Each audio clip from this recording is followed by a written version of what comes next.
오늘은 올해의 마지막 주일 52번째 주일로 예배로 모였습니다. 서로 간에 인사를 이렇게 나누겠습니다. 잘 달려오셨습니다. 애쓰셨습니다.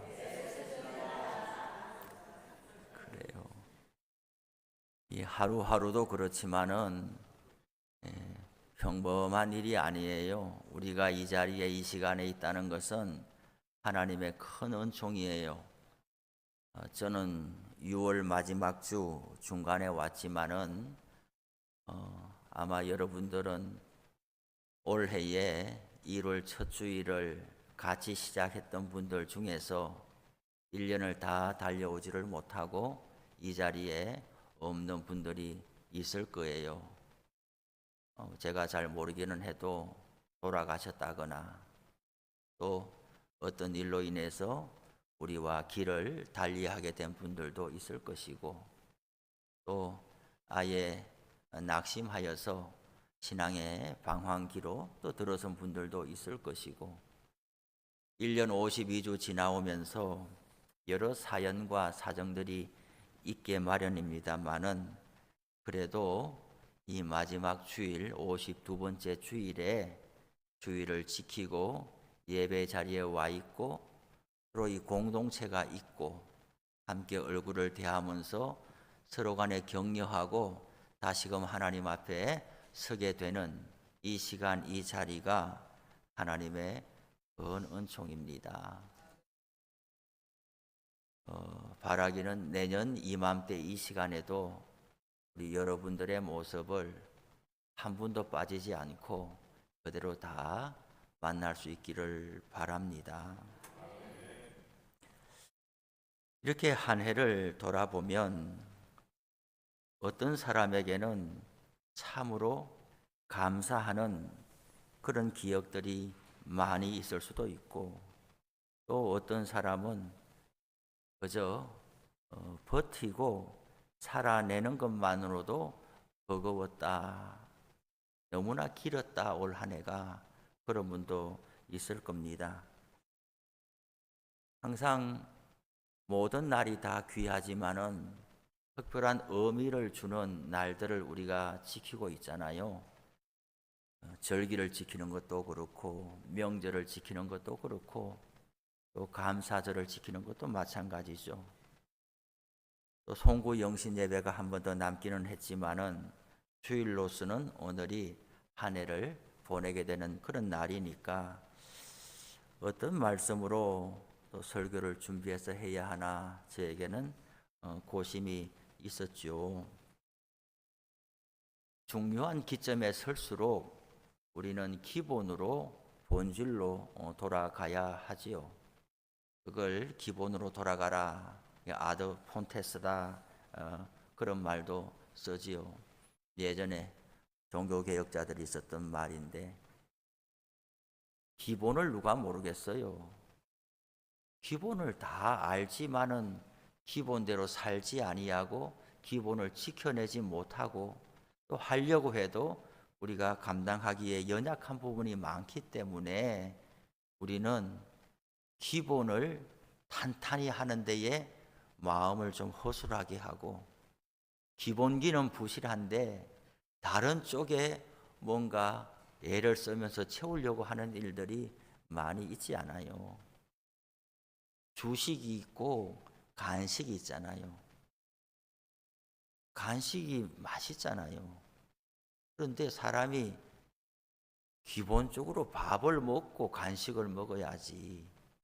밥은 관심이 없고 간식만 늘 과자 부스러기만 자꾸 먹으면은 건강하지를 못한 거잖아요. 밥봐도 더 중요한 것이 있고 좀 덜 중요한 것이 있어요. 다 필요하지만은 없으면은 전혀 안 되는 게 있고 없어도 좀 불편하지만은 그런 대로 견뎌낼 수 있는 것도 있는 거예요. 우리 사람에게 있어서 중요한 질문 중에 하나가 무엇이냐 하면 사람은 무엇으로 사는가 하는 거예요. 사람은 왜 사는가도 중요하지만은 무엇 가지고 사느냐, 어떤 정신, 어떤 가치, 어떤 지향점을 붙들어야 한 인생을 허송세월하지 아니하고 살 수가 있겠는가. 1년을 매듭짓는 이 오늘 우리가 한 해를 또 돌아보면서 하나님 앞에 말씀을 붙잡으려고 하는 것처럼 1년이 아니라 우리의 인생을 통결산하는 날이 올 거란 말이죠. 이거는 아무도 부인할 수가 없어요. 우리는 오늘 지나고 한 3일 있다가 틀림없이 2026년도의 달력을 펼치게 될 것이고 또 한 해를 하나님 앞에 받으면서 감사함으로 신년 예배를 드리겠지요. 올해에 좀 미진한 부분이 있어도 내년도에는 기대감을 가지고 새로운 결심으로 시작하겠지요. 그러나 인생을 통결산할 때가 오면 다음 생에는 한 번 더 잘 살아보자, 이게 불가능한 거잖아요. 학교 다닐 때 시험을 많이 쳐요. 초등학교 때부터 시험을 치기 시작해가지고 박사과정까지 가도 시험이에요. 시험 치는데 시험을 칠 때 글쎄요, 저에게는 매번 똑같아요. 참 어리석지 않아요? 시험을 나이 들어가면서 계속 시험을 치는데 시험 칠 때마다 똑같은 마음이 있는데 그게 뭐냐 하면은 하루만 더 있었으면 하는 거예요. 하루만 더 있었으면은 시험장에 들어가면서 지하철 타고 시험장으로 가면서는 1시간만 더 있었으면. 그런데 그런 마음이 중학교 때도 있고 고등학교 때도 있고 나이 30에 있고 50에도 시험 치려고 하니까 하루만 더 있었으면 이러고 있는 거예요. 그런데 그 하루가 더 있으면 정말 공부가 제대로 될까요? 마음만은 늘 그런 거예요. 우리의 인생을 통결산할 때가 올 텐데 그럴 때 1년만 더 살았으면 다음 생에는 내가, 이번 생에는 이렇게 살았다 쳐도 다음 생에는 내가, 다음 생애가 주어진다 한들 뭐 별반 다르겠냐고요. 그래서 우리는 멀리 내다보면서도 오늘 하루가, 올 1년이 내 인생 전체의 축소판이다, 그런 마음으로 살아야 될 것이란 말이죠. 그래서 무엇이 중요하냐, 왜 사는가도 중요하지만은 무엇으로 사는가, 저 정신과 가치, 지향점이 중요한데, 톨스토이 같은 사람은 무엇으로 사나 그 책에서 말했어요. 사람은 사랑으로 산다 그랬어요.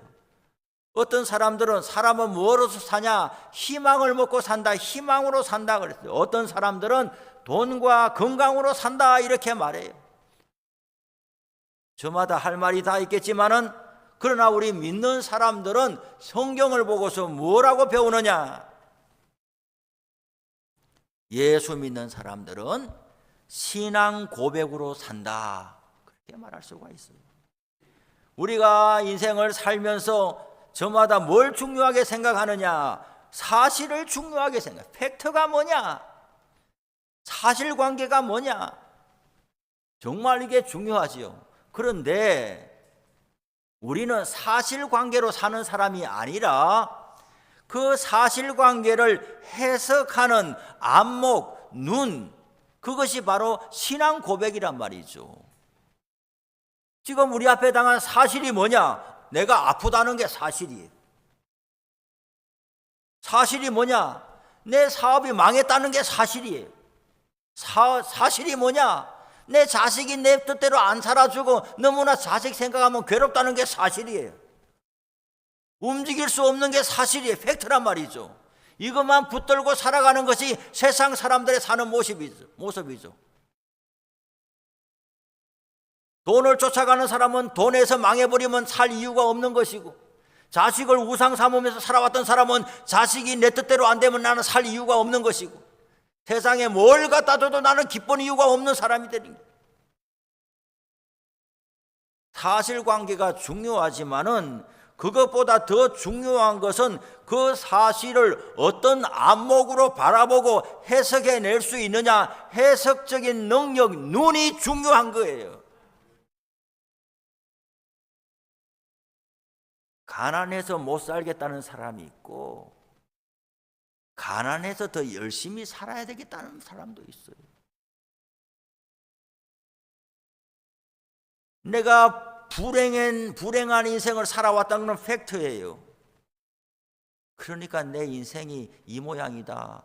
그렇게 하고 세상에 웃을 일이 없이 사는 사람도 있거니와 내 지난 인생은 되돌릴 수가 없는 사실이지만은 눈을 들어보니까 나처럼 살고 있는 사람이 또 있더라.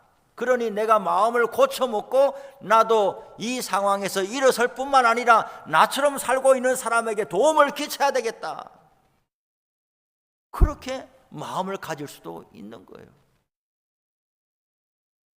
나도 어렵지만은 나보다 더 어려운 사람이 있구나 이렇게 생각할 수도 있고, 내가 어려우니 남들은 알 게 뭐냐, 세상에서 내가 제일 불쌍하다 하면서 자기가 자기 머리에 손을 얹고서 내가 불쌍해 이렇게 하면은 그 인생이 꽃이 피어날 수가 없단 말이죠. 내 인생이 불쌍한데 누가 나를 좀 불쌍히 여겨주지 않나? 내가 남을 위로할 줄은 모르는데 누가 날 위로해 주지 않나? 오늘 교회에 왔는데도 누가 날 보고 이렇게 좀 웃으면서 맞이해 주지 않나? 내가 먼저 그렇게 하지는 않는데, 사실관계보다도 그 사실을 해석하는 눈, 신앙 고백, 하나님의 관점, 이것이 중요한 거예요. 우리의 인생은 어쩌다 보니 되는 대로 흘러가는 대로 사는 것이 아니라 신앙 고백을 담아서 적극적으로 힘차게 살아내야 하는 거란 말이죠. 세상의 조언이나 나의 지난 경험이 때로는 도움이 되지만은 정말 인생의 벼랑 끝에 서게 되면은 그런 도움이 별로 도움이 안 되는 거예요. 결정은 본인이 하는 것 아니겠어요? 사람이 급하면은 그만 중심점을 잃고 여기저기 전화하면서 어떻게 하면 돼 하면 사람마다 대답이 다 다른 걸요. 그 사람은 그런 방식으로 인생을 헤쳐나왔을지 모르지만 나한테는 안 맞는 수도 있는데, 여기저기 전화 돌려봐야 결정은 내가 하게 되는 것이고 그것도 어려움이 있습니다. 우리는 인생의 중요한 순간들을 지나가게 될 때에 분명하게 우리가 알아야 될 것은 신앙 고백을 어떻게 붙잡고 있느냐가 우리를 살게 만드는 것이지, 옆에 사람들 많이 있다고 해서 그것이 우리에게 큰 도움이 안 돼요. 사람들도 알짜 진실한 사람, 누가 진실하느냐, 나한테 좋은 이야기만 해주는 사람을 옆에 두는 것이 잘하는 일이 아니란 말이에요. 내 인생을 정말 복되게 할 수 있는, 내가 듣기 싫더라도 나에게 그 말을 집어서 해줄 수 있는 그런 진실한 예수 믿는 사람을 옆에 두고 있어야 될 것이란 말이에요. 그게 사람이 보는 눈인데 이 눈이 열리지 않고 나는 옆에 사람이 많아, 나를 어디로 데려가는, 나를 세상 가운데로 데려가는 친구만 소복하게 두고 있으면서 너무 바빠 이렇게 살아서는 될 일이 아니란 말이에요. 중요한 가지를 단단히 붙들어야 하는데, 그것은 바로 내가 하나님 앞에서 어떤 사람이냐 하는 것을 분명하게, 정말 우리를 책임져 줄 수 있는 분은 하나님밖에 없는 거예요. 오늘 성경에 다윗이라는 사람이 나오는데, 이 다윗을 우리는 교회학교, 주일학교 때부터 익히 들어와 알고 있어요. 다윗이 누구냐 물으면은 이 다윗은 골리앗을 물리친 사람이다. 2m 20이나 넘는 이 사람을 어떻게 소년이 물리칠 수 있느냐? 정말 용기가 대단한 사람이다. 다윗은 흔히 우리말로 하면 자수성가한 사람이다. 베들레헴 시골에서 양을 치던 사람이 어떻게 왕이 됐느냐? 정말 그 인생이 부럽다. 종종 보면 그 아이들의 이름을 지을 때에 성경 인물로 짓는 사람들도 있어요. 다윗이라고 이름을 지어주기도 하고 그래요. 그렇지만은 다윗의 인생을 알고 보면은 너무나 험한 시절을 살아왔단 말이에요. 어떤 사람을 모델링하고 싶으면은 그 사람의 전 인생을 알고서 따라가려고 할 일이지, 그 사람의 많은 고난의 어떤 세월들은 눈 감아버리고 왕이 된 것만 부러우니까 우리 아들 이름을 다윗이라고 지어서 너도 이렇게 훌륭하게 되라. 훌륭하게 되려면은 많은 그늘진 인생을 감당할 준비를 해야 되는 거예요. 우리가 예수님을 믿고서 예수님 칭송하지만은 예수님의 십자가는 눈 감아버리고 그저 예수님이 우리에게 복 주시는 분으로만 알고 가면은 그 일이 바로 우상이 된다 이 말이죠. 전인격적으로 안팎으로 신앙이 진실되게 있어야 되는 거예요. 오늘 성경에 보니까 다윗은 이렇게 말을 하는 거죠. 1절에 보니까 하나님이여 나를 지켜주소서 내가 주께 피하나이다 그랬어요. 자기가 왕인데, 자기가 백성들을 지켜줘야 되는데, 자기가 아버지인데, 자기가 자식을 지켜줘야 되는데, 자기가 가장인데, 자기가 가족을 지켜줘야 되는데, 자기가 자기를 못 지켜가지고 남을 지켜주기는커녕 자기가 자기도 못 지켜가지고 하나님을 부르면서 나 좀 지켜주세요 이렇게 하고 있는 거예요. 내가 주께 피하나이다 그랬어요. 세상에 지금 내가 있는 곳이 당면한 현실이 너무 싫고 괴로워서 도망가고 싶은데 도망갈 데가 없다는 이야기예요.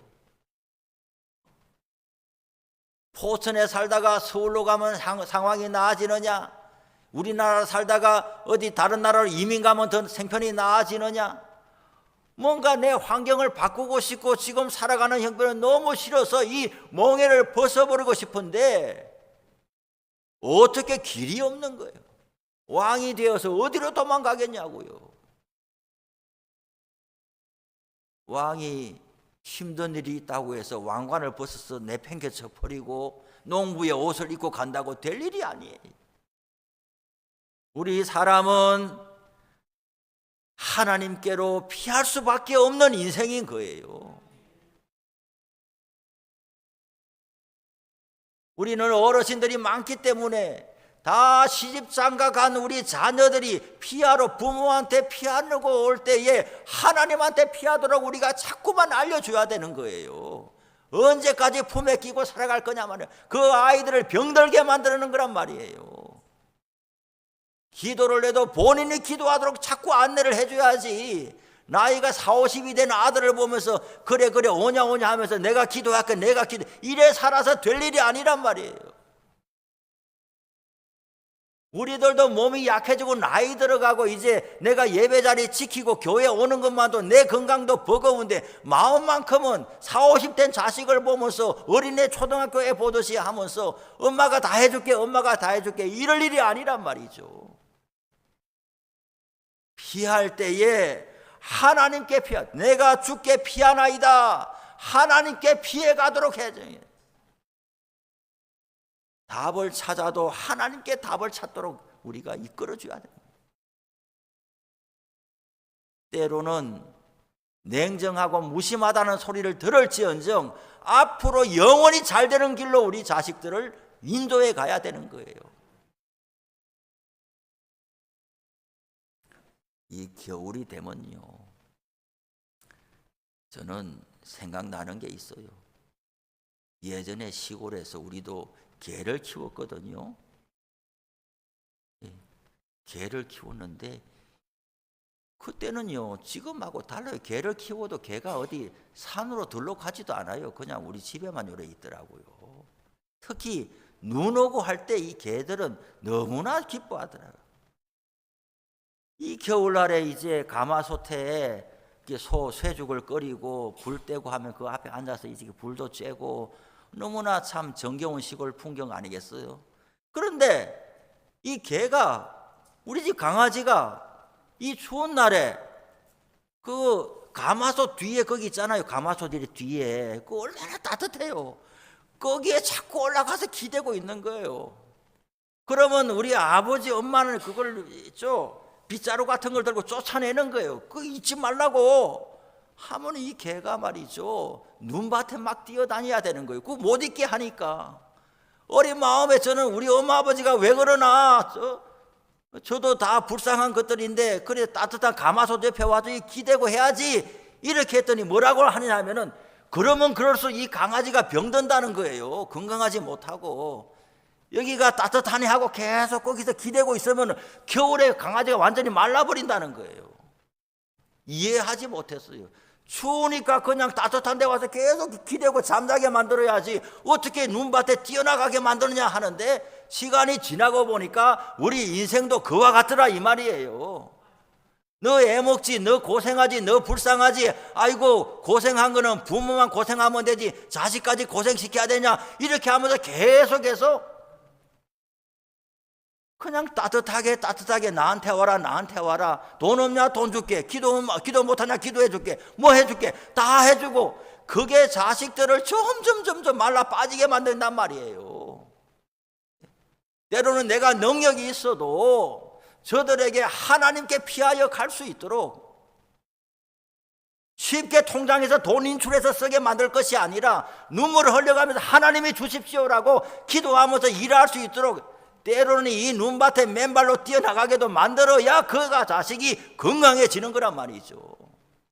맨날 춥다고 그냥 장화 사신기고 뭐 양말 계속 사신겨가지고 그렇게 하면은 하나님께 피하여 가는 그런 신앙의 길을 못 배운 채로 우리는 언제 늠름한 믿음의 자식 한번 보지 못하고 죽는단 말이죠.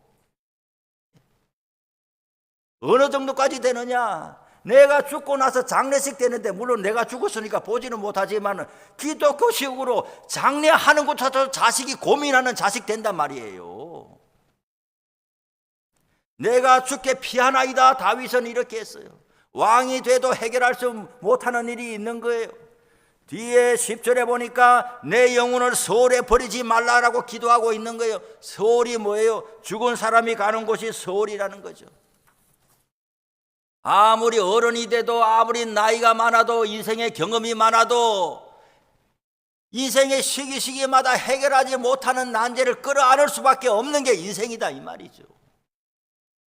그럴 때에 그런 시기를 맞이하고 있는데, 오늘 5절에 보니까 다윗이 뭐라고 말합니까? 여호와는 나의 산업과 나의 잔의 소득이시니 나의 분깃을 지키시나이다 그랬어요. 나의 산업, 나의 잔의 소득, 나의 분깃, 이것이 뭐예요? 이런 것이 나의 재산이기도 하고 나의 삶의 형편이기도 하고, 이것이 있어야 살아가는 거잖아요. 노년을 준비해서 이게 또 넉넉하게 준비도 해놔야 되고, 또 병들지 않기 위해서 건강 운동도 해야 되고, 이 모든 것이 우리의 산업이고 소득이고 분깃인데, 다윗은 뭐라고 하느냐 하면은 여호와가 나의 산업이라는 거예요. 하나님이 내 재산이라는 거예요. 나를 살게 만드는 안전보장책이 하나님이라는 거예요. 다윗이 자기가 뭐 재산이 없습니까? 권세가 없습니까? 자식이 없습니까? 아들이 없습니까? 그 옛날 그 당시에는 아들이 있어야 가장 든든한 어떤 방어책이 되는데, 다윗은 다 있어요. 다 있는데도 불구하고 어떤 인생의 시기를 만나니까 하나님께로 막 피하여 가면서 하나님이 나의 소득이고 하나님이 나의 분깃이라고, 이것이 바로 신앙 고백의 눈이고 해석이라는 거예요. 뿐만 아니라 6절에 가니까 뭐라고 말하느냐? 내게 줄로 재어준 구역은 아름다운 곳에 있으며 나의 기업이 실로 아름답도다 그랬어요. 사람마다 다 하나님께서 줄로 정해준 인생의 영역이 있는 거예요. 남의 인생 아무리 부러워해도 내 인생이 되지를 못하고, 남의 가정 아무리 부러워해도 내 인생 되지를 못하는 거예요. 다 각자에게 주신 하나님이 구역이 있는 거예요. 마치 뭐와 같은가? 이스라엘 사람들이 가나안 땅에 들어갈 때에 12지파들에게 땅을 다 나눠줬잖아요. 그런데 참 희한한 것은 광야 40년 그 행진에서 나갈 때에 제일 머리에 기수는 누가 잡았느냐? 유다 지파가 잡았거든요. 유다 지파가 맏아들이에요? 큰아들은 누군데요? 르우벤이에요. 나는 큰아들도 아닌데 고생하는 데는 나를 불러 세우는 거예요.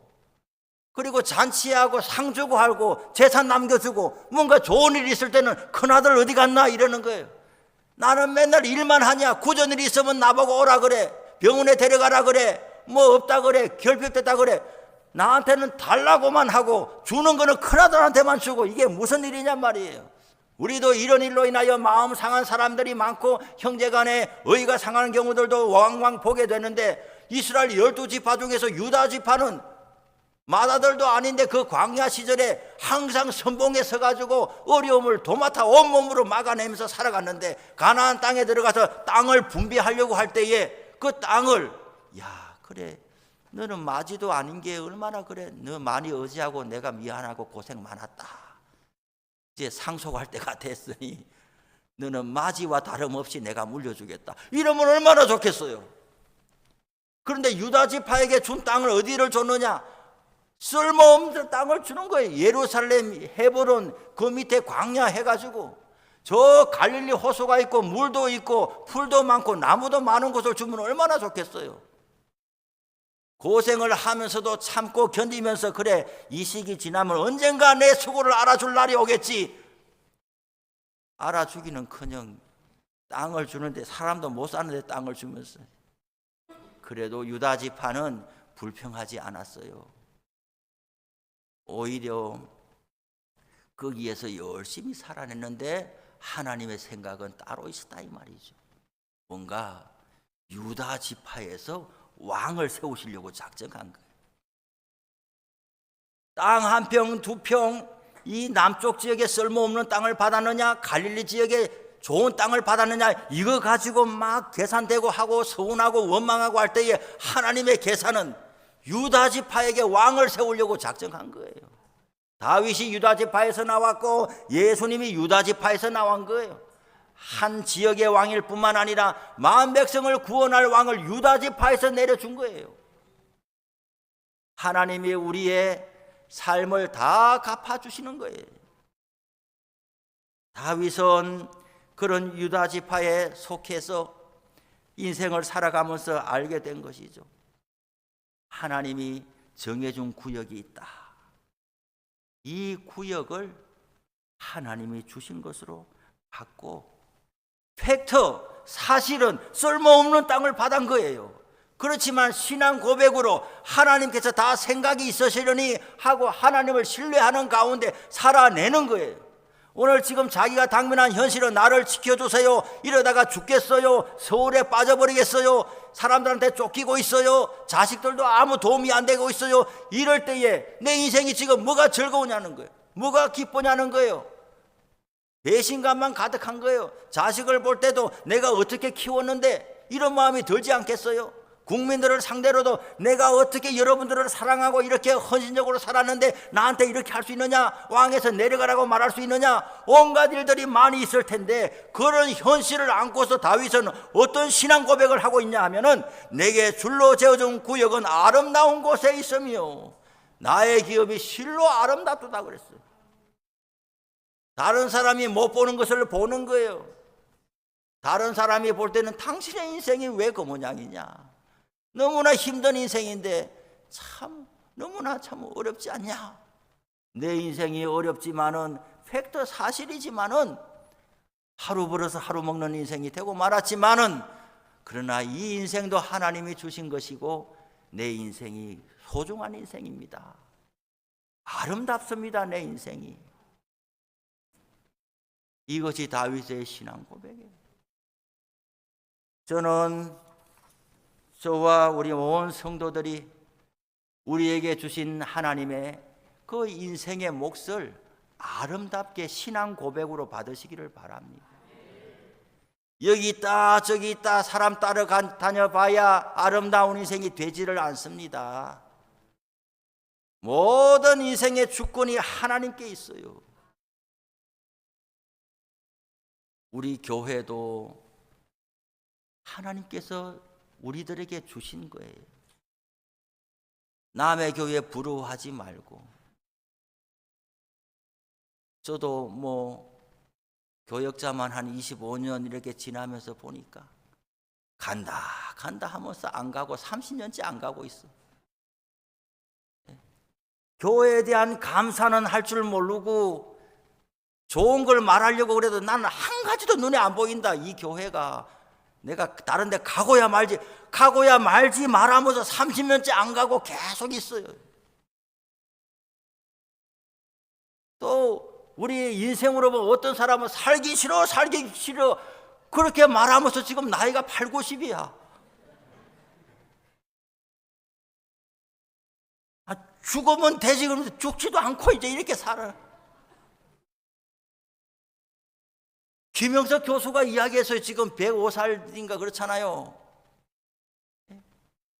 자기 친구들 후배들이 후회하는 게 뭐냐 하면은 정년 퇴직을 하면서 아이고 나 이제 할 일 다 했고 이제 그냥 이래 살다가 죽는 거지. 이래 살다가 죽는 거지 했는데 100살까지 지금 살고 있는 거예요. 이럴 줄 알았으면 내가 인생의 후반전을 준비할 걸. 지금 내 인생에 주신 것이 하나님이 주신 기업인 줄로 알고 귀하게 생각하고 갈 때는 가더라도 말이죠. 있는 동안에는 여기가 하나님이 주신 기업이라고 믿어야 될 것 아니에요. 저도 여러분들도 혹 갈 때는 가더라도 가지도 않으면서 간다 소리 하지 말고 있는 동안에는 하나님이 주신 기업으로 알고 아름다운 곳에 있으며 나의 기업이 실로 아름답도다 이 고백으로 살아가시란 말이에요. 교회도 자랑스러워하고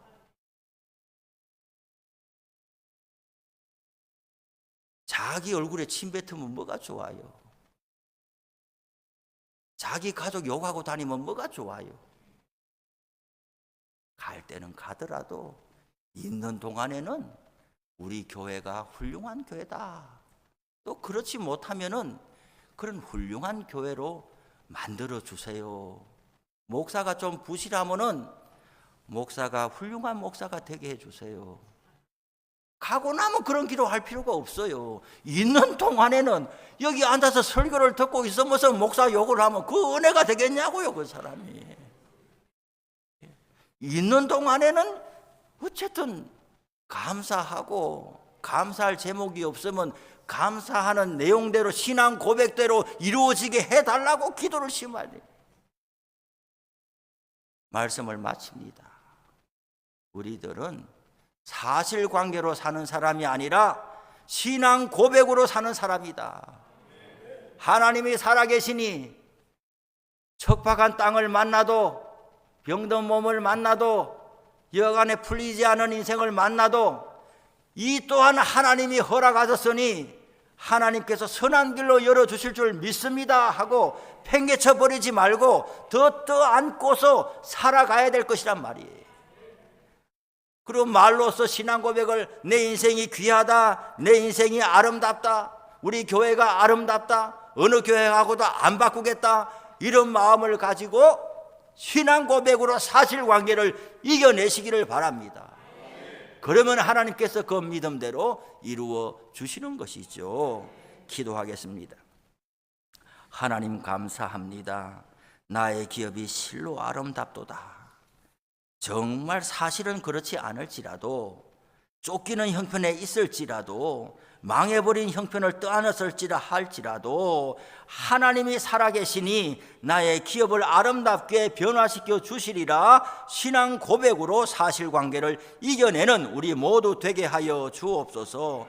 올 한 해 동안 여타간에 괴로움이나 풀리지 않은 어려움 많이 있었다 할지라도 이제 내 인생을 소중하게 끌어안고서 내년도에는 하나님께서 더 기쁜 소식으로 채워주시리라 신뢰하고 믿음 가지고 올 한 해를 마무리하고 마감하게 하여 주옵소서. 예수님의 이름으로 기도합니다. 아멘.